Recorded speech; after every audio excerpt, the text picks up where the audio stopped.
شاید بھائی آواز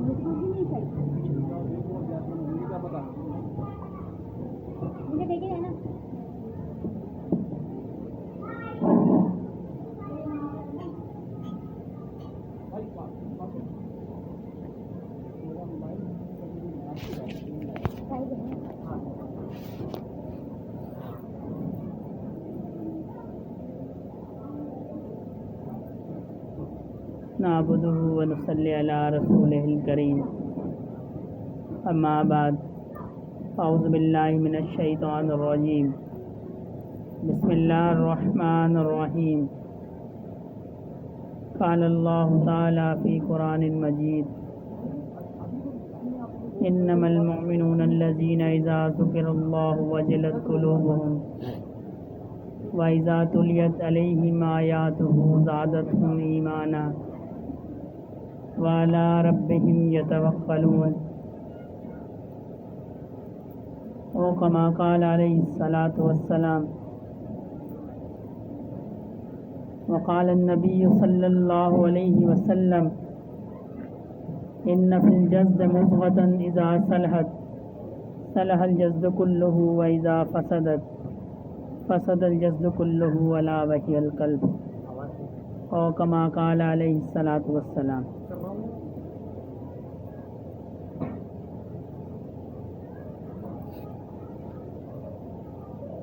اس دنیا کے اندر ہر فرد کی یہ خواہش ہے کہ وہ کامیاب ہو، اس کا اونچا نام ہو، اس کا مقام ہو، اس کی عزت ہو،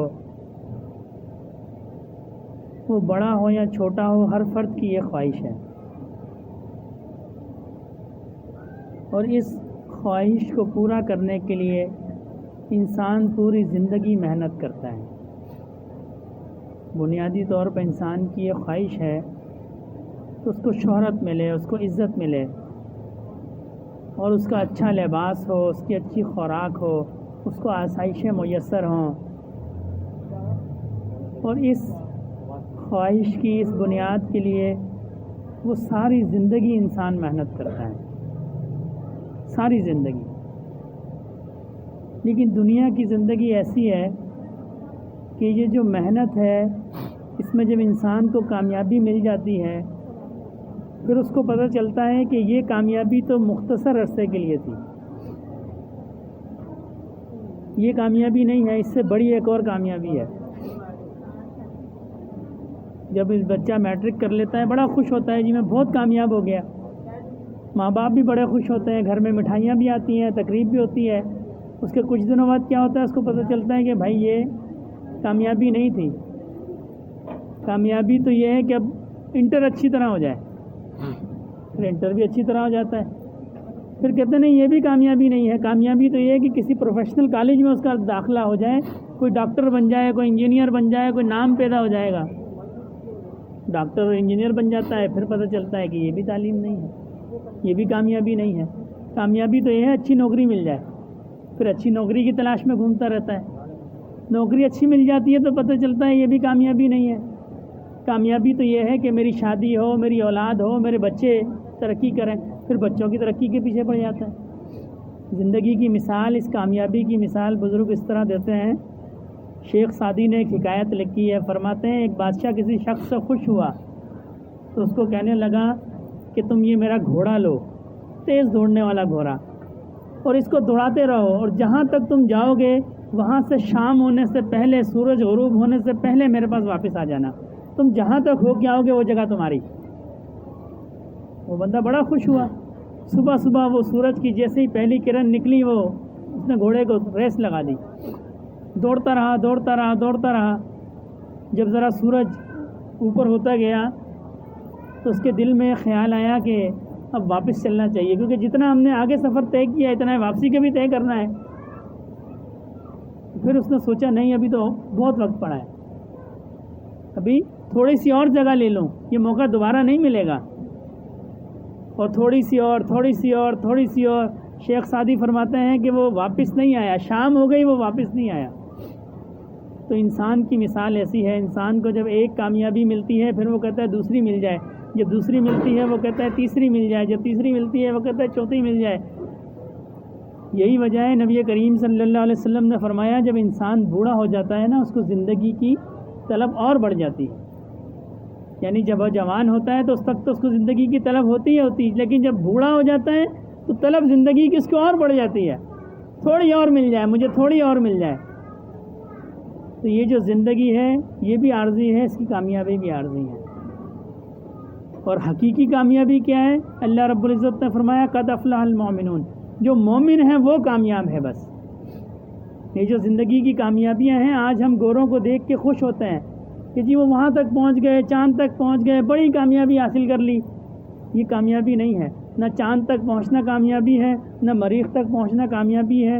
یہ کوئی کامیابی نہیں ہے. کامیاب تو وہ ہے، اللہ نے فرمایا مومن کامیاب ہیں. بس قد افلح المؤمنین، مومنین جو ہیں وہ کامیاب ہیں بس. اور پھر مومنوں کی نشانی بیان کی کہ مومن ہیں کون ہے مومن جو کامیاب ہے. فرمایا ان المؤمنون الذین اذا ذکر اللہ وجلت قلوبہم، مومن تو وہ ہیں کہ جن کے سامنے اللہ کا ذکر کیا جائے تو ان کے دل جو ہیں وہ لرز جاتے ہیں، ڈر جاتے ہیں وہ اللہ سے. جب ان کے سامنے اللہ کا کلام پڑھا جائے، اللہ کا ذکر کیا جائے تو وہ ڈر جاتے ہیں، خوف میں مبتلا ہو جاتے ہیں، دیدہ دلیری نہیں دکھاتے اللہ کے نام پر. ایک بادشاہ نے اس کے محل میں کنیز جو ہے وہ نوکرانی، پرانے زمانے میں کنیزیں ہوتی تھیں، وہ کام کیا کرتی تھی. تو بادشاہ کی اس پہ نیت خراب ہو گئی. جب وہ کمرے میں گئی، بادشاہ نے اس کا ہاتھ پکڑا تو اس نے کہا بادشاہ اتقوا اللہ، اللہ سے ڈرو، بادشاہ اللہ سے ڈرو. تو بادشاہ اللہ سے ڈر، اس نے اپنے ہاتھ کو پیچھے کر لیا. وقت گزر گیا. ایک دفعہ اس بادشاہ کا اپنی بیوی سے جو ہے وہ جھگڑا ہو گیا. بیوی سے جھگڑا ہوا تو کہنے لگا کہ اگر میں جنتی نہ ہوا تو تمہیں طلاق ہے. کسی بات پہ لڑائی ہو گئی، بیوی کہنے لگی میں نیک ہوں، اس نے کہا میں نیک ہوں، یا کوئی وجہ ہو گئی، لڑائی ہو گئی. تو وہ کہنے لگا اگر میں جنتی نہ ہوا تو تمہیں طلاق. اب بیوی نے علماء اکرام سے رابطہ کر لیا. تو امام یوسف اس وقت قاضی تھے. اب بادشاہ بھی بڑا پریشان ہوا، غصے میں منہ سے تو نکل گیا. تو امام یوسف کو بلایا، ان سے مسئلہ پوچھا کہ حضرت اس طرح میرے منہ سے یہ بات نکل گئی، اب میں کیا کروں، مسئلے کا حل سمجھ میں نہیں آتا. تو امام یوسف نے فرمایا کہ تم کبھی اللہ سے ڈرے ایسے موقع پر جب تمہیں کوئی دیکھتا نہ ہو. تو پھر اس نے یہ واقعہ سنایا کہ اس طرح کنیز کو میں نے کہا اور اس نے مجھے کہا اللہ سے ڈرو، تو میں اللہ سے ڈر گیا. فرمایا جو اللہ سے ڈر گیا وہ جنتی ہے، تمہارے لیے تمہاری بیوی حلال ہے. تو کامیاب وہ ہے جو اللہ سے ڈر گئی. اللہ نے مومن کی نشانی لکھی ہے. تو مومن کی نشانی ہے کہ وہ اللہ سے ڈر جاتا ہے. جب اللہ کا نام لیا جاتا ہے وہ ڈر جاتا ہے، وہ اس پہ اکڑ نہیں دکھاتا، وہ ڈر جاتا ہے، پیچھے ہو جاتا ہے. جب اس سے غلطی ہو جائے وہ پیچھے ہو جاتا ہے.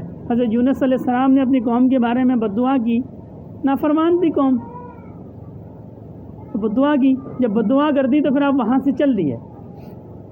تو جب پیچھے قوم نے دیکھا کہ آسمان پر بادل آ گئے عذاب کے، پہچان گئے کہ اللہ کے نبی کو ہم نے ناراض کر دیا، تو انہوں نے کیا کیا، استغفار شروع کر دی، اللہ سے معافی مانگنا شروع کر دی. اور اللہ پاک کا یہ وعدہ ہے، اللہ پاک فرماتے ہیں جو مجھ سے معافی مانگتا ہے میں اس حال میں کسی قوم کو عذاب نہیں دیتا. کسی سے اگر کوئی غلطی ہو جائے نا، اس کو یہ ڈر ہو کہ جی اب میرے ساتھ معاملہ خراب ہو جائے گا، اس کو چاہیے کہ کثرت سے استغفار کرے. اس لیے کہ جب تک بندہ استغفار کرتا رہتا ہے، اللہ سے معافی مانگتا رہتا ہے، اللہ اس کو عذاب نہیں دیتا. تو حضرت یونس علیہ السلام کی قوم نے اللہ سے معافی مانگنا شروع کر دی، استغفار شروع کر دی، رونا شروع کر دیا. تو اللہ نے اس عذاب کو ٹال دیا. اور حضرت یونس علیہ السلام جب سمندر میں گئے تو مچھلی کے پیٹ میں، مچھلی کو حکم دیا اس کو یونس علیہ السلام کو اپنے پیٹ میں لے جاؤ، خوراک سمجھ کے نہیں. اب حضرت یونس علیہ السلام مچھلی کے پیٹ میں 40 دن گزر گئے، باہر کا پتہ نہیں ہے. پھر کیا کیا، تو ایک آواز سنی، غور کیا تو اللہ کے ذکر کی آواز آتی تھی مچھلی کے پیٹ سے. پھر پڑھا لا الہ الا انت سبحانک انی کنت من الظالمین، کہ اللہ پاک آپ پاک ہیں، آپ معاف کرنے والے، ہم نے اپنے اوپر ظلم کیا. پھر اللہ پاک نے ان کو ساحل پہ اتار دی. تو جب اللہ کا ذکر کیا جائے، اللہ کا نام لیا جاتا ہے، اللہ کے نام سے ڈر جاتے ہیں. یہ مومنین کی پہلی نشانی ہے. وَإِذَا تُلِيَتْ عَلَيْهِمْ آيَاتُهُ زَادَتْهُمْ ایمانا، اور جب ان کے سامنے اللہ کا قرآن کا ذکر کیا جائے تو ان کا ایمان بڑھ جاتا ہے. مومن کا جو ایمان ہے اللہ والے کا جو ایمان ہے، مسلمانوں کا جو ایمان ہے، وہ اللہ کی آیات پڑھنے سے بڑھتا ہے، اللہ کی ذکر کی مجلسوں میں جانے سے بڑھتا ہے۔ یہی وجہ ہے اللہ پاک نے فرمایا سچے لوگوں کے ساتھ ہو جاؤ، نیک مجالس اختیار کرو، اللہ کے ذکر کی مجالس اختیار کرو، قرآن کی مجالس اختیار کرو، صالحین کی صحبت اختیار کرو۔ کیوں؟ اس سے کیا ہوگا؟ جب اس مجلسوں میں جاؤ گے تو ایمان بڑھ جائے گا۔ ایمان جو ہے، مومن کا ایمان بڑھتا بھی ہے اور کم بھی ہوتا ہے۔ حدیث مبارکہ ہے مسلم مومن کا ایمان بڑھتا بھی ہے اور کم ہوتا ہے جب وہ نیک لوگوں کی صحبت میں آتا ہے۔ ایک بزرگ کا بڑا مشہور واقعہ ہے نا، صحابی کا، دوسرے صحابی سے عرض کی غالباً حضرت عمر سے کہ میں تو حنظلہ تو منافق ہو گیا۔ پوچھا کیوں؟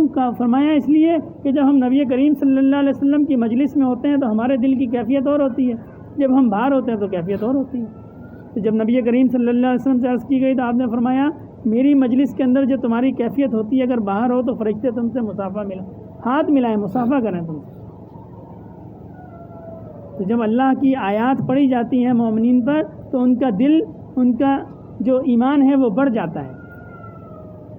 تو گھروں کے اندر قرآن پاک کی تلاوت کی جائے، اللہ کی آیات کو پڑھا جائے، اپنے بچوں کی بھی اس نیچ پہ تربیت کی جائے کہ روز قرآن پڑھیں بچے۔ دیکھیں جو ماں ہوتی ہے نا، ماں یہ بچے کی پہلی استاد ہوتی ہے، اس نے بچے کو سکھانا ہوتا ہے کہ جی کیا کرنا ہے، اور جو تربیت ماں کرتی ہے وہ بعد میں زمانہ نہیں کر سکتا اس کی۔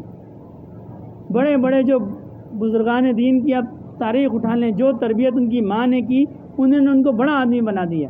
ابھی کچھ عرصے پہلے میں امام مکہ کا ایک انٹرویو سن رہا تھا شیخ عبد الرحمن سدیس صاحب کا۔ فرمانے لگے کہ میں جو مکہ یہ امام ہوں نا حرم شریف کا، اور وہ پہلے حرم شریف کے پہلے امام ہیں جو اس پوری یعنی بیت اللہ شریف اور مسجد نبوی، ان کی ایک فاؤنڈیشن ہے حرمین فاؤنڈیشن، وہ اس کے چیئرمین ہیں، ورنہ وہ شاہی خاندان کا بندہ ہوتا ہے اور غیر کوئی نہیں ہوتا۔ یہ پہلے شخص ہیں جو شاہی خاندان سے باہر ہیں لیکن ان کو اس کا ہیڈ مقرر کیا۔ تو وہ فرمانے لگے کہ یہ میری ماں کی دعا کر دی جائے، میری ماں جب بھی مجھے دیکھتی تھی تو مجھے دعا دیتی تھی کہ اللہ تمہیں حرمین کا امام بنائے، حرم کا بھی نہیں، حرمین کا۔ تو وہ مکہ معظمہ، حرم مبارک اور نبی کریم صلی اللہ علیہ وسلم کا جو حرم ہے، ان دونوں کے امام ہیں وہ، اور فرماتے ہیں یہ میری ماں کی دعا ہے، یہ میری ماں کی دعا ہے، میری ماں دعا کیا کرتی تھی اللہ تمہیں حرمین کا امام بنائے، اللہ نے مجھے حرمین کا امام بنایا۔ یہ مستورات بھی سن رہی ہیں، میری بہنیں بھی سن رہی ہیں، یہ ماؤں کی ذمہ داری ہے اولاد کی تربیت کرنا۔ ماں کو پتہ ہونا چاہیے میں نے اولاد کی تربیت کس طرح کرنی ہے، میں نے اس کو کیا کھلانا ہے، میں نے اس کو کیا پلانا ہے۔ جب بچہ کھانا کھانے لگے تو توجہ دی جائے، جی سیدھے ہاتھ سے کھاتا ہے کہ الٹے ہاتھ سے کھاتا ہے، دائیں ہاتھ سے کھاتا ہے کہ بائیں ہاتھ سے کھاتا ہے، بسم اللہ پڑھ کے کھاتا ہے کہ بغیر بسم اللہ سے کھاتا ہے۔ بچہ 7 سال کا ہو جائے اس کو نماز کا کہا جائے، پیار سے کہا جائے۔ اور میرا تو یہ مشاہدہ ہے اگر ماں باپ نمازی ہوں گے تو بچہ نمازی ہوگا، صرف کہنے سے کام نہیں چلتا، پھر اس کو مارنا پڑے گا۔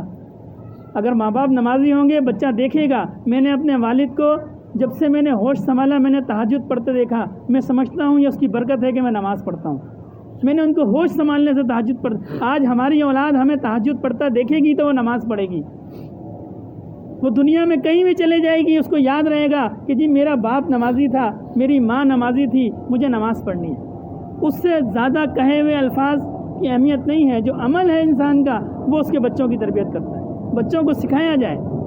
7 سال کا ہو جائے اس کو نماز کا کہا جائے، 10 سال کا ہو جائے مار کے نماز پڑھی جائے، بچہ 10 سال کا ہو جائے اس کا بستر الگ کر دیا جائے، بچوں کا الگ بچیوں کا الگ، اور ہر بچے کا دوسرے بچے سے بستر الگ۔ بچے کو سمجھ ہو جائے تو لڑکا ماں کے ساتھ نہ سوئے، لڑکی بچی باپ کے ساتھ نہ سوئے۔ یہ سارے آداب ہیں نا، اور یہ ماں نے سکھانے ہیں۔ جو مائیں بچوں کو آداب سکھاتی ہیں، بچوں کی تربیت کرتی ہیں، وہ بچے بڑے ہو کے وقت کے ولی بنتے ہیں، وہ بچے بڑے ہو کر وقت کے ولی بنتے ہیں۔ وہ بے شمار بزرگان دین کے واقعات ہیں۔ حضرت بایزید بستامی رحمۃ اللہ علیہ کی والدہ، والد فوت ہو گئے، والدہ ان کو لے کے کسی استاد کے پاس، کسی بزرگ کے پاس آئیں، فرمانے لگیں کہ ان کو اللہ کا دین سکھاؤ، ان کو اللہ کا دین سکھاؤ، اور ان کو چھٹی نہیں دینا جب تک یہ قابل آدمی نہ بن جائیں، جب تک یہ کسی قابل نہ بن جائے، اس کا باپ فوت ہو گیا ہے، میں یہ یتیم بچہ ہے، اس کو چھٹی نہیں دینا، جب یہ قابل بن جائے تو پھر چھٹی دینا۔ اور ہفتے کے بعد باجد بستامی چھوٹے بچے تھے، انہوں نے چھٹی مانگی۔ اب استاد سے رہا بھی نہیں گیا، اس نے دیکھا چھوٹا بچہ ہے، ضد کر رہا ہے، تو میں اس کو چھٹی دے دیتا ہوں، اور ادھر ماں سے وعدہ بھی کیا تھا ٹھیک ہے میں اس کو قابل آدمی بنا کے گھر بھیجوں گا۔ تو بچے کو کیا کیا، سبق زیادہ دے دیا، اتنا سبق دے دیا کہ وہ اس سے یاد نہیں ہو سکتا تھا۔ اور جب بچے نے دیکھا کہ سبق زیادہ ہے، وہ سمجھ گیا کہ استاد جی کا ارادہ نہیں ہے چھٹی دینے کا، لیکن اللہ سے دعا کی، اللہ میری ماں کہا کرتی تھی اللہ پاک ہر چیز پر قادر ہیں، ان اللہ علی کل شیء قدیر، میری ماں کہا کرتی تھی اللہ ہر چیز پر قادر ہیں، آپ اس سبق کو مجھ سے یاد کرا دیں۔ ان کو سبق یاد ہو گیا، استاد جی کے پاس گئے، سارا سبق سنا دیا۔ استاد بھی سمجھ گیا کہ یہ بچہ جو ہے یہ عام بچہ نہیں ہے، اتنا سبق تو کوئی یاد نہیں کر سکتا۔ وہ ان کو کہنے لگے ٹھیک ہے تمہیں چھٹی ہے، تم جاؤ، رات صبح واپس آ جانا۔ تو جب وہ رات کو ماں کے پاس پہنچے، دروازہ کھٹکھٹایا، ماں نے پوچھا کون؟ انہوں نے کہا بایزید۔ تو ماں نے کہا میرا بایزید، یعنی میرا بایزید تو بڑا آدمی بن کر آئے گا، عالم بن کر آئے گا، حافظ بن کر آئے گا، قاری بن کر آئے گا، میرا بایزید دروازے پہ نہیں آ سکتا۔ پھر حضرت وہاں سے چلے گئے، چھوٹے بچے تھے، چلے گئے، استاد سے کہا استاد جی دوبارہ میں چھٹی بھی مانگوں تو مجھے نہیں دینا۔ اور آج تصوف کے بڑے اللہ والوں میں حضرت بایزید بستامی کا نام شمار ہوتا ہے، بڑے بزرگان دین میں حضرت کا نام شمار ہوتا ہے۔ یہ ماں کی تربیت ہے۔ حضرت بابا فرید گنج شکر رحمۃ اللہ علیہ کے حالات میں آتا ہے نا، ماں کیا کرتی تھی، جب بچہ اسکول سے واپس آتا تھا تو ماں کسی جگہ پر بستر پر تکیے کے نیچے وہ روٹی اور اس میں شکر ملا کے اس کو چھپا دیا کرتی تھی، اور جب بچہ آتا تھا تو کہتا تھا ماں کھانا، جیسے ہمارے بچے بھی کہتے ہیں ماں کھانا، تو ماں کہتی تھی 2 نفل پڑھو، اللہ سے مانگو، اللہ پاک تمہیں کھانا دیں گے۔ ایسی بچے کی عادت پختہ کر دی کہ بچہ نفل پڑھتا تھا، پھر وہ بستر اٹھاتا تھا تو نیچے سے کھانا ملتا تھا، اس کا یقین بن گیا اللہ رب العزت کی ذات پر۔ ایک دفعہ ماں کسی کام سے باہر گئی، بچہ واپس آیا تو ماں نے باہر سوچا کہ آج تو میں کھانا رکھنا بھول گئی، آج اگر بچے کو کھانا نہیں ملے گا تو اس کا تو اللہ پہ یقین خراب ہو جائے گا۔ فٹافٹ اس نے کام کو نپٹایا، کام نپٹانے کا جب گھر پہنچی تو دیکھا بچہ کھانا کھا رہا ہے۔ پوچھا اب کھانا کہاں سے ملا؟ اس نے کہا جی یہاں روز ملتا تھا، اس جگہ سے جہاں سے روز ملتا تھا۔ تو یہ ماں کی تربیت ہے، ماں اولاد کو جیسا اولاد کا ذہن بنائے گی، جیسی اولاد کی تربیت کرے گی، اولاد ویسی بنے گی۔ آج ہماری مائیں بچوں کو دودھ پلاتی ہیں کس نیت سے؟ سو جائیں، ایسے ہی نا، بچہ سوتا نہیں ہے، سو جائیں۔ اور پہلے مائیں کس نیت سے دودھ پلاتی تھی کہ میرا بچہ مجاہد بنے گا، دین کا سپر سالار بنے گا، دین کی خاطر لڑنے والا بنے گا۔ تو آج پوری قوم امت سوئی ہوئی ہے، بس نہ ماں کو سمجھ ہے کہ میں نے کیا کرنا ہے، نہ باپ کو سمجھ ہے کہ میں نے کیا کرنا ہے۔ ذرا بچے نے تنگ کیا، موبائل اس کے ہاتھ میں پکڑا دیا، جی میری جان چھوٹ گئی۔ باپ بھی یہی کرتا ہے، ماں بھی یہی کرتی ہے، ذرا بچے نے تنگ کیا، موبائل پکڑا دیا، جی کارٹون دیکھتے رہو۔ یہ جو اس کی عمر ہے یہ سیکھنے کی عمر ہے، جو چیز وہ دیکھے گا پھر وہ اس پہ عمل کرے گا۔ پھر ہم کہتے ہیں ہماری اولاد نافرمان ہے، ہماری اولاد نالائق ہے، ہماری اولاد دین کی طرف نہیں جاتی۔ ساری زندگی تو وہ کارٹون دیکھتا رہا، ساری زندگی تو وہ موبائل دیکھتا رہا، نہ ہم نے اس کو آداب کا بتایا، نہ ہم نے اس کو اخلاقیات کا بتایا، نہ ہم نے اس کو دین کا بتایا، ہم نے تو اس کو کسی چیز کا نہیں بتایا، ہم نے تو اس کی تربیت ہی نہیں کی۔ وہ ہمیں نماز پڑھتا ہوا دیکھتا، ہمیں قرآن پڑھتا ہوا دیکھتا، ہمیں نبی کریم صلی اللہ علیہ وسلم کی سیرت اور صورت پہ عمل کرتا ہوا دیکھتا تو پھر وہ بھی کرتا۔ آج ہم اس لیے نہیں کہہ سکتے نا اپنی اولاد کو، ہم تو خود نہیں کرتے۔ بابا فرید گنج شکر رحمۃ اللہ علیہ کے حالات میں آتا ہے، ماں کے پیٹ میں تھے تو ایک دفعہ ان کی ماں کو خواہش ہوئی کہ برابر میں بیر کا درخت تھا تو کچھ بیر گرے نیچے، تو ان کی والدہ محترمہ نے ان بیروں کو اٹھا کے کھانا چاہا تو پیٹ میں درد ہوا آپ کے، تو وہ الٹی آ گئی، وہ نکل گئے۔ بابا فرید رحمۃ اللہ علیہ جب بڑے ہوئے تو ایک دفعہ ان کی ماں نے کہا کہ بیٹا جب سے تم میرے پیٹ میں آئے میں نے کوئی حرام تو دور کی بات ہے، مشتبہ لقمہ بھی پیٹ میں نہیں کھایا۔ اور تمہیں میں دودھ اس طرح پلاتی تھی کہ باوضو، اور اس درمیان میں نے کوئی مشتبہ خوراک بھی نہیں کھائی۔ آج ہم کہتے ہیں نا ہمارے اولاد ولی نہیں بنتی، تو ولایت کے لیے تو ماں باپ کو محنت کرنی پڑے گی۔ اولاد کے ولی بننے کے لیے ماں باپ کو محنت کرنی پڑے گی۔ جب حرام ماں کے اولاد کے پیٹ میں جائے گا، مشتبہ اولاد کے پیٹ میں جائے گا، تو یہی نتیجہ نکلے گا۔ آج ہم کیا کرتے ہیں؟ ہر طرح کی ٹھگی کرتے ہیں، کہتے ہیں جی بچوں کے لیے کما رہا ہوں، بچوں کے لیے کما رہا ہوں، ساری 2 نمبری بچوں کے لیے، ساری 4 نمبری بچوں کے لیے۔ اور یہ جو بچوں کے لیے کما رہے ہیں، یہ جو بچوں کے پیٹ میں ہم ڈالتے ہیں، اس سے بچے صالح نہیں بنیں گے، نیک نہیں بنیں گے، فرمانبردار نہیں بنیں گے۔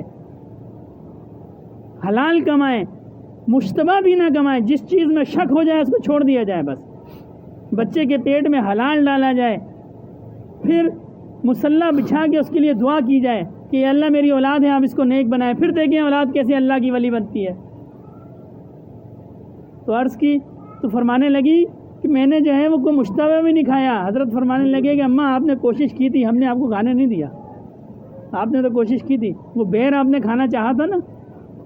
تو اپنی اولاد کو حلال کھلائیں، مشتبہ بھی نہ کھلائیں، اور اولاد کی تربیت کریں۔ آج ہم صبح جاتے ہیں اور شام میں واپس آتے ہیں، ہمیں نہیں پتہ ہمارا بچہ کیا کر رہا ہے۔ اپنے بچوں کی تربیت کریں، جب فجر پہ ہم اٹھیں تو اپنے بچوں کو اپنے ساتھ اٹھائیں فجر کی نماز کے لیے۔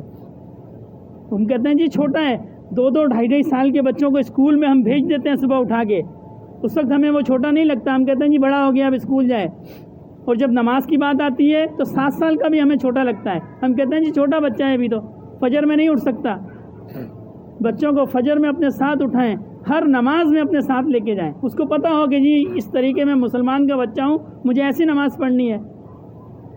پھر اس کو آداب سکھائیں دین کے، اس کو قرآن پڑھایا جائے، ناظرہ پڑھائیں، کوشش کریں کہ حافظ بنائیں، اس لیے کہ جب بچہ حافظ بن جائے گا اس کے سینے میں قرآن آ جائے گا، وہ بڑی نفع کی چیز ہے۔ اللہ پاک قیامت کے دن ایسا تاج بچھائیں، سر پہ پہنائیں گے، ایسی روشنی ہوگی جو سورج بھی اس کے آگے مانند ہو جائے گا۔ اور یہ جو حفظ کی عمر ہے یہ بچپن کی عمر ہے، ہمارے مدارس میں جو ترتیب ہے یہ بچپن کی عمر ہے، بچپن میں ذہن ذرا فریش ہوتا ہے۔ ویسے تو خیر بہت سارا واقعات ہیں، کئی بزرگان دین نے بڑی عمر میں بھی قرآن پاک کو حفظ کیا ہے، ایسا نہیں ہے، لیکن عمومی عمر بچپن کی ہے۔ تو بچے کو قرآن حفظ کرایا جائے، قرآن اس کے سینے میں اتارا جائے، اس کو دین کی تعلیم دی جائے۔ میں یہ نہیں کہتا کہ اس کو اسکول میں نہ ڈالا جائے، بالکل اسکول میں ڈالا جائے، ہنر بھی سکھایا جائے، اس لیے کہ دنیا بھی نفع حاصل کرنے کی چیز ہے، دنیا سے بھی نفع لیا جائے، لیکن مقصد یہ ہے کہ ہم دیندار ہو جائیں اور ہمارے اولاد دیندار ہو جائے۔ آج کل اتنے فتنوں کا دور ہے کہ ہم آپ اس کا اندازہ بھی نہیں لگا سکتے، ہمیں نہیں معلوم کہ ہماری اولاد بڑی ہو کے کہاں چل پڑے گی جب تک ہم اس کی تربیت نہیں کریں گے۔ کوئی نہیں جانتا کہ کس کی اولاد کس طرف چل پڑے گی۔ ہمیں آج اپنی اولاد پہ توجہ دینی پڑے گی، ہمیں آج اپنی اولاد کو دین سکھانا پڑے گا، اس کے لیے ماؤں کو بھی محنت کرنی پڑے گی اور والد کو بھی محنت کرنی پڑے گی۔ وہ پرانا زمانہ تھا، اس میں فتنے کم تھے، اب قرب قیامت کا زمانہ ہے، اتنے فتنے ہیں، کوئی نہیں جانتا کہ کون ہمارے بچوں کو لے کے اچک کے چلا جائے گا۔ تو مسجد سے تعلق ہو، مدرسے سے تعلق ہو، اللہ والوں سے تعلق ہو، دین کی مجلسیں ہوں، خود بھی بندہ اس میں جائے اور اپنے بچوں کو بھی ساتھ لے کے جائے۔ ایسے ایسے فتنے ہیں کہ عقل حیران رہ جاتی ہے۔ اور پھر اس کے لیے بچے کے لیے دعا کی جائے۔ ایک ہوتی ہے خواہش، ایک ہوتی ہے خواہش، یہ ہر والدین کی خواہش ہوتی ہے میرا بچہ بڑا آدمی بنے، میرا بچہ نیک بنے۔ میرا نہیں خیال کہ کوئی شخص ایسا ہوگا جس کی یہ خواہش ہی نہ ہو کہ میرا بچہ نیک بنے یا میرا بچہ بڑا، ہر فرد کی خواہش ہے۔ یہ ایک الگ چیز ہے، اور دعا کا کرنا یہ ایک الگ چیز ہے۔ بچے کے لیے ہاتھ اٹھائیں کہ یا اللہ میرے بچے کو صالح بنائے، یا اللہ میرے بچے کو کامیاب بنائے، یا اللہ میرے بچے کو فرما بردار بنائے۔ ہم ہر بات پہ، خصوصاً مستورات کی عادت ہوتی ہے، بات پہ بچے کو تانا دیتی ہے، یہ ایسا ہے، یہ ایسا ہے، یہ ایسا ہے۔ نہیں، غصہ بھی آئے تو بچے کو دعا دی جائے۔ حضرت موسیٰ علیہ السلام کا مشہور قصہ ہے نا، سارے ساتھیوں نے سنا ہوگا، دعا کی اللہ پاک جنت میں میرا کون سا پڑوسی ہوگا، میرا پڑوسی کون ہوگا؟ فرمایا فلاں جگہ چلے جاؤ، ایک قصاب ہے، قصائی جس کو ہم کہتے ہیں، وہ قصاب تمہارا جنت میں پڑوسی ہوگا۔ تو موسیٰ علیہ السلام چلے گئے اس کے پاس کہ میں اس کا عمل دیکھوں۔ نبی کا پڑوسی کم شرف ہے، بہت بڑا شرف ہے۔ تو جا کے اس کے معاملات دیکھے دن کے، پھر شام کو اس سے درخواست کی میں رات کو آپ کے گھر رہنا چاہتا ہوں، اس نے قبول کر لی، پھر اس کے رات کے معاملات دیکھے، دیکھا کچھ خاص نہیں ہے، بس روٹین کے معاملات ہیں۔ یہ ہے گھر گیا، اس نے گوشت کو صاف کیا، گوشت بنایا، بوڑھی عورت ہے اس کو کھلایا، اس کا منہ صاف کیا، پھر اس نے کچھ بڑبڑائی تو موسیٰ علیہ السلام نے پوچھا یہ کون ہے؟ اس نے عرض کی کہ یہ جو ہے یہ میری ماں ہے، یہ ضعیف ہے، میں گوشت بیچتا ہوں، واپسی پہ اس کے لیے گوشت لاتا ہوں، بناتا ہوں، اس کو کھلاتا ہوں۔ تو موسیٰ علیہ السلام نے فرمایا یہ کہتی کیا ہے؟ اس نے عرض کی کہ یہ کہتی یہ ہے کہ اللہ تمہیں موسیٰ کا پڑوسی بنائے۔ موسیٰ علیہ السلام وقت کے نبی تھے، اللہ تمہیں موسیٰ کا پڑوسی بنائے۔ پھر وہ ہنس پڑا کہ کہاں میں اور کہاں موسیٰ؟ تو حضرت موسیٰ علیہ السلام نے فرمایا بھائی میں اللہ کا نبی ہوں، میں موسیٰ ہوں، مجھے اللہ نے فرمایا تم جنت میں میرے پڑوسی ہو۔ کوئی عمل نہیں ہے، صرف ماں کی دعا ہے۔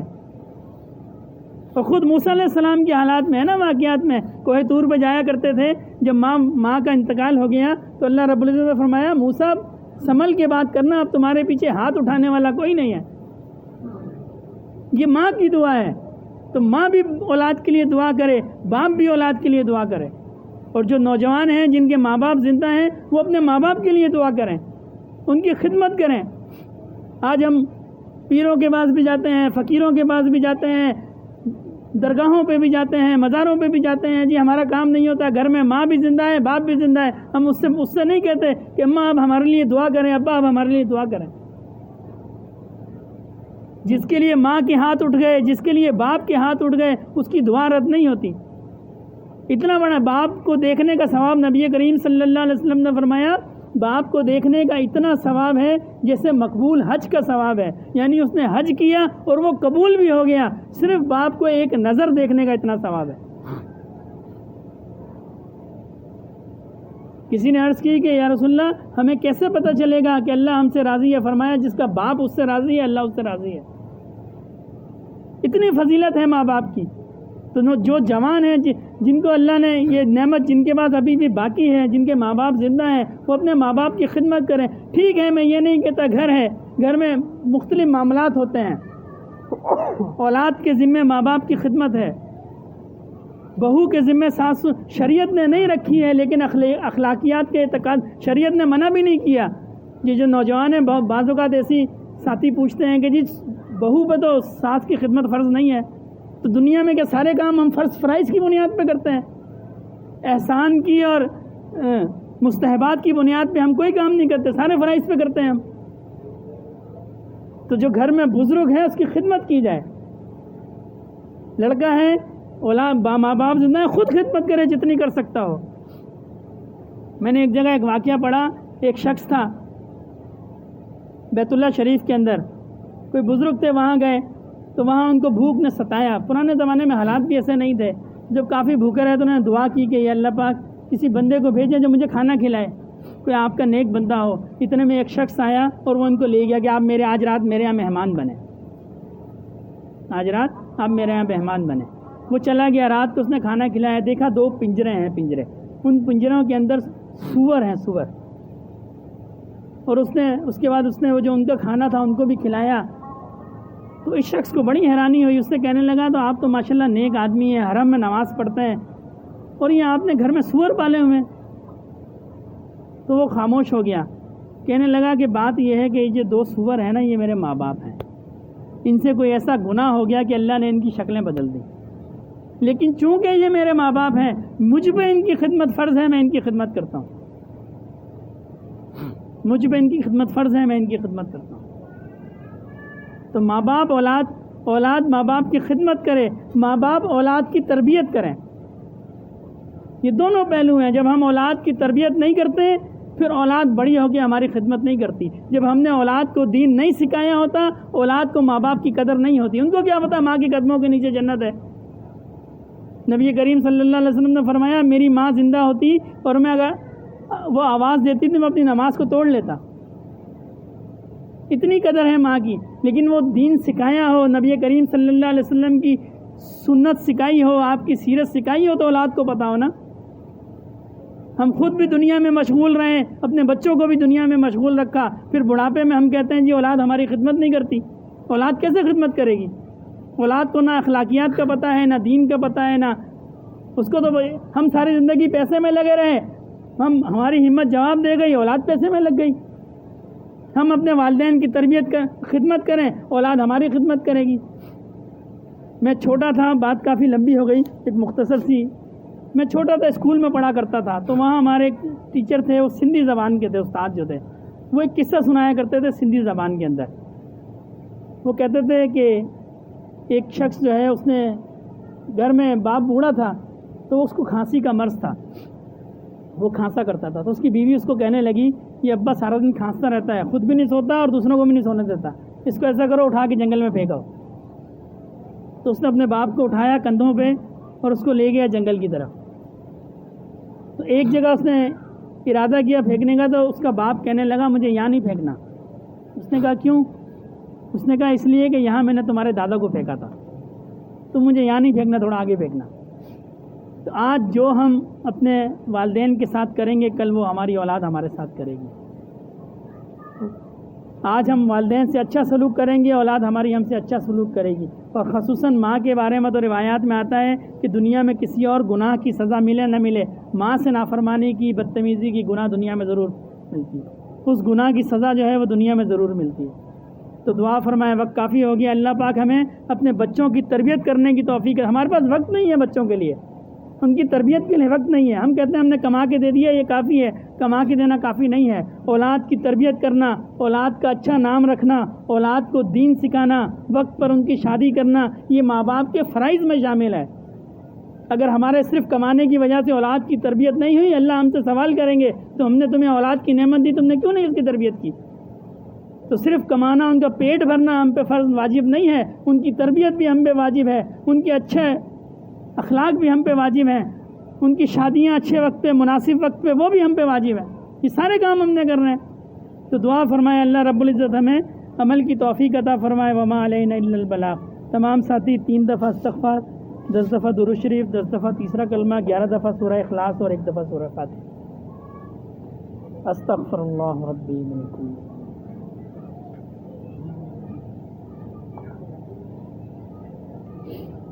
سبحان اللہ والحمد للہ ولا الہ الا اللہ واللہ اکبر ولا حول ولا قوة.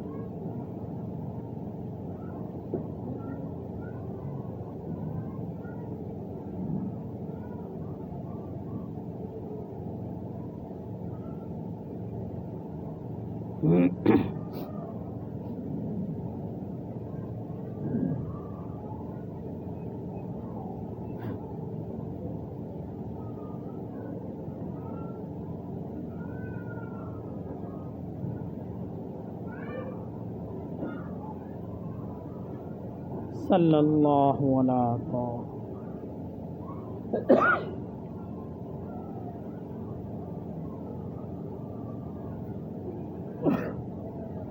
قل هو اللہ احد اللہ الصمد لم یلد ولم یولد ولم یولد.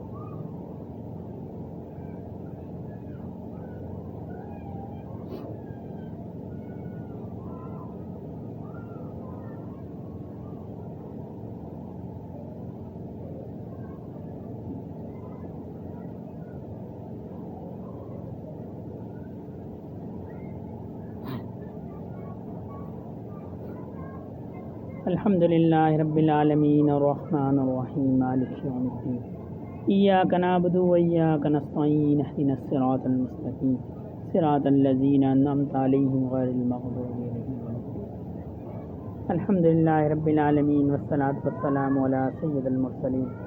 یا اللہ پاک جو پڑھا گیا اس کا ثواب نبی کریم صلی اللہ علیہ وسلم کی بارگاہ عالیہ میں پیش فرمائیے. آپ کے طفیل جملہ صحابہ اکرام، سلسلہ عالیہ نقشبندیہ کا جملہ شیوخ و اعظام، خصوصاً میرے دادا رحمۃ اللہ علیہ کے نامہ اعمال میں داخل فرمائیے. یا اللہ پاک اس کا ثواب جملہ مسلمان مردوں اور عورتوں، زندہ اور مردہ، سب کے نامہ اعمال میں داخل فرمائیے. اللہم صلی علی سیدنا مولانا محمد صلاۃ تنجینا بہا من جمیع الاحوال والآفات وتبدیلنا بہا جمیع الحاجات وتطہرنا بہا من جمیع الخطیات وترفعنا بہا عندک اعلی الدرجات وتبلغنا بها أقصى الغايات من جميع الخيرات في الحياة وبعد الممات إنك على كل شيء قدير. سبحان ربك رب العزة عما يصفون وسلام علی المرسلین والحمد للہ رب العالمین آمین برحمتک یا تمام ساتھی آنکھوں کو بند کر لیں، اپنی توجہ دل کی طرف اور دل کی توجہ اللہ رب العزت کی ذات کی طرف۔ یہ تسبیح چلائی جائے گی، یہ تسبیح نہ فرض ہے، نہ واجب ہے، نہ سنت ہے، یہ صرف بزرگوں کا ایک طریقہ ہے کہ اس طریقے سے خیالات بھٹکتے نہیں ہیں بلکہ تسبیح کی آواز پہ یکسو رہتے ہیں۔ تو تسبیح کی آواز پہ یہ تصور رکھنا ہے کہ یہ تسبیح کی ٹک ٹک نہیں ہے بلکہ میرے دل کی آواز ہے جو کر رہی ہے اللہ اللہ اللہ۔ اگر خیالات زیادہ تنگ کریں تو زبان کو تالو کے ساتھ لگا کے سانس کو روک لیں، اس طریقے سے خیالات بھٹک جائیں گے اور طبیعت جو ہے وہ یکسو ہو جائیں گی۔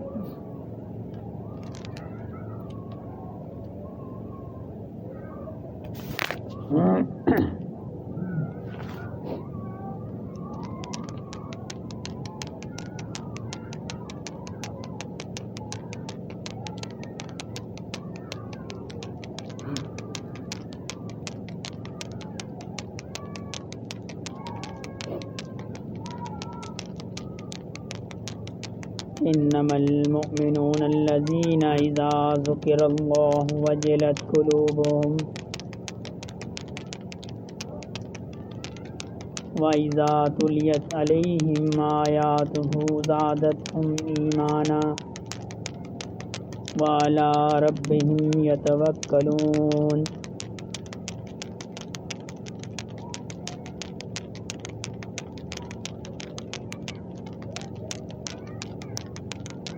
اللہ اللہ اللہ۔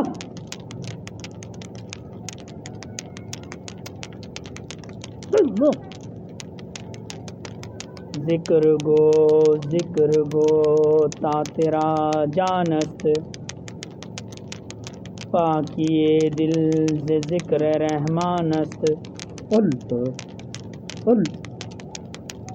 مومنا ذکر خدا بسیار گو،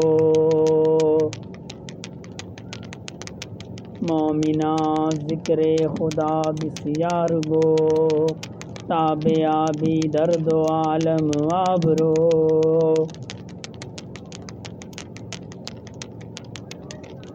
ذکر حق آمد غذائے روح را، ذکر حق مرہم دل مجروح را۔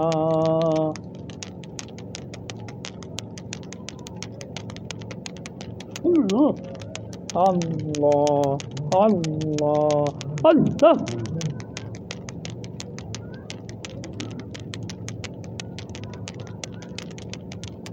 نہ دنیا سے نہ دولت سے نہ گھر آباد کرنے سے، نہ دنیا سے نہ دولت سے نہ گھر آباد کرنے سے، سکون دل کو ہوتا ہے اللہ کو یاد کرنے سے۔ اللہ اللہ اللہ اللہ۔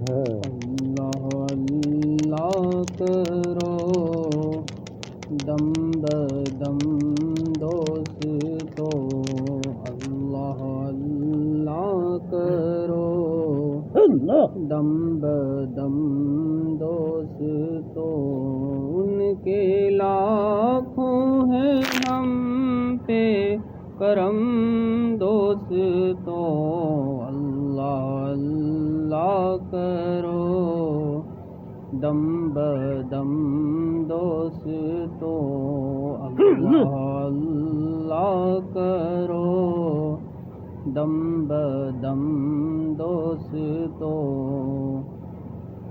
اللہ اللہ سے دل کو میسر سکون اللہ اللہ سے دل کو میسر سکون اللہ اللہ مٹاتا ہے غم دوستو اللہ اللہ کرو دم بدم دوستو اللہ اللہ کرو دم بدم دوستو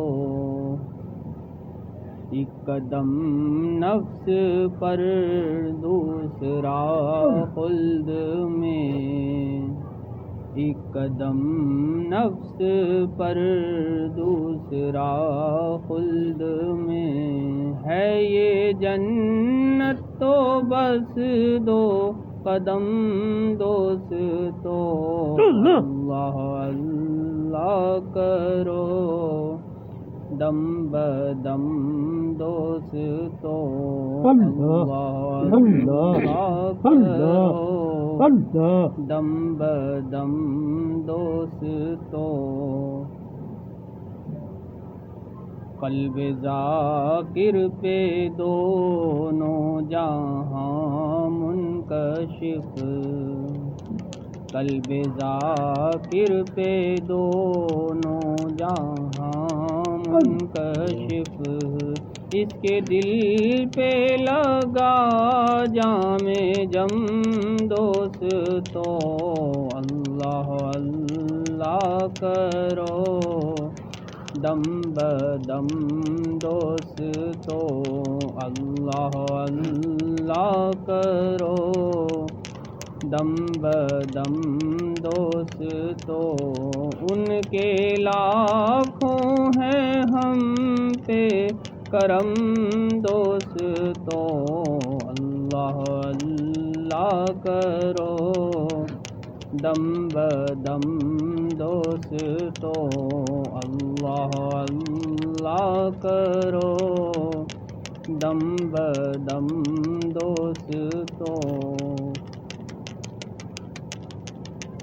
اللہ اللہ اللہ اللہ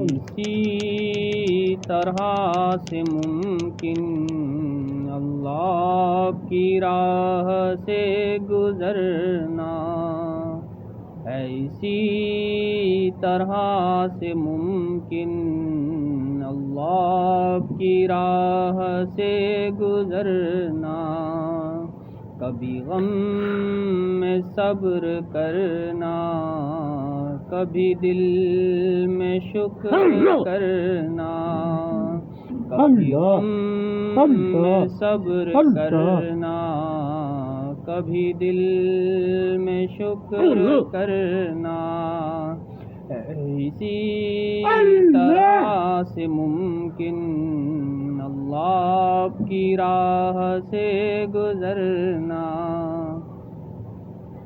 میری زندگی کا حاصل میری زیست کا سہارا میری زندگی کا حاصل میری زیست کا سہارا آپ کے دوستوں میں جینا آپ کے دوستوں میں مرنا آپ کے دوستوں میں جینا آپ کے دوستوں میں مرنا اسی طرح سے ممکن اللہ کی راہ سے گزرنا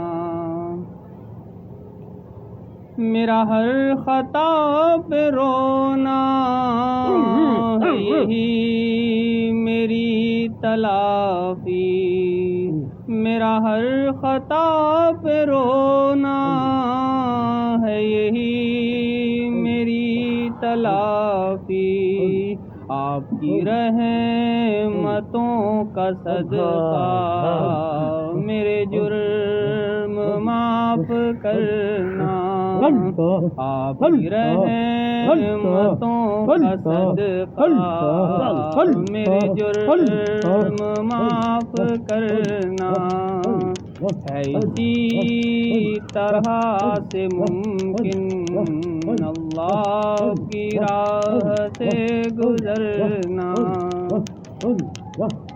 میرے شیخ کی جو نسبت جسے ہو گئی ہے حاصل، میرے شیخ کی جو نسبت جسے ہو گئی ہے حاصل، اسے آ گیا ہے جینا، اسے آ گیا ہے مرنا، اسے آ گیا ہے جینا، اسے آ گیا ہے مرنا، اسی طرح سے ممکن اللہ کی راہ سے گزرنا، کبھی غم میں صبر کرنا، کبھی دل میں شکر کرنا،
دعائے خیر. الحمدللہ رب العالمین الرحمن الرحیم مالک یوم الدین ایاک نعبد و ایاک نستعین اهدنا الصراط المستقیم صراط الذین انعمت علیہم غیر المغضوب علیہم ولا الضالین.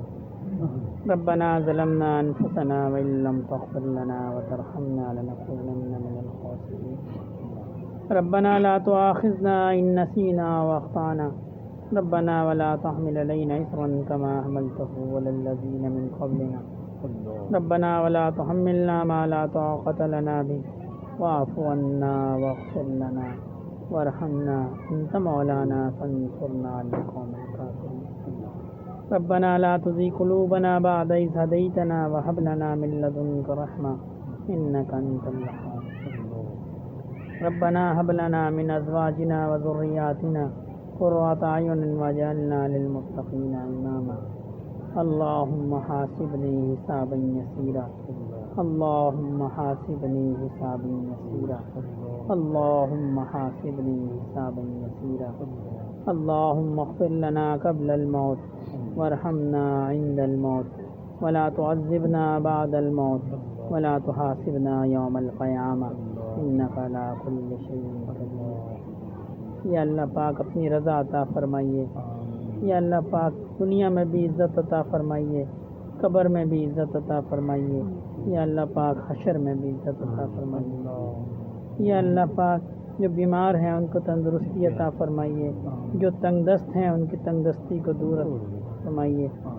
یا اللہ پاک جو قرض میں مبتلا ہیں ان کو غیب کے خزانے سے قرض کو ادا فرمائیے. یا اللہ پاک جو اولاد کی نعمت سے محروم ہیں ان کو اولاد کی نعمت عطا فرمائیے. یا اللہ پاک جو اولاد نرینہ سے محروم ہیں ان کو نیک صالح وارث عطا فرمائیے. یا اللہ پاک جن کے والدین اس دنیا سے چلے گئے, یا اللہ پاک ان کی بخشش فرمائیے. جن کے پاس یہ نعمتیں موجود ہیں ان کو ان کی خدمت کرنے کی توفیق عطا فرمائیے. یا اللہ پاک ہماری اولاد کو نیک صالح بنائیے, خدمت گزار بنائیے, اپنے دین پہ چلنے والا بنائیے. یا اللہ پاک ہمارے گھروں میں برکت عطا فرمائیے.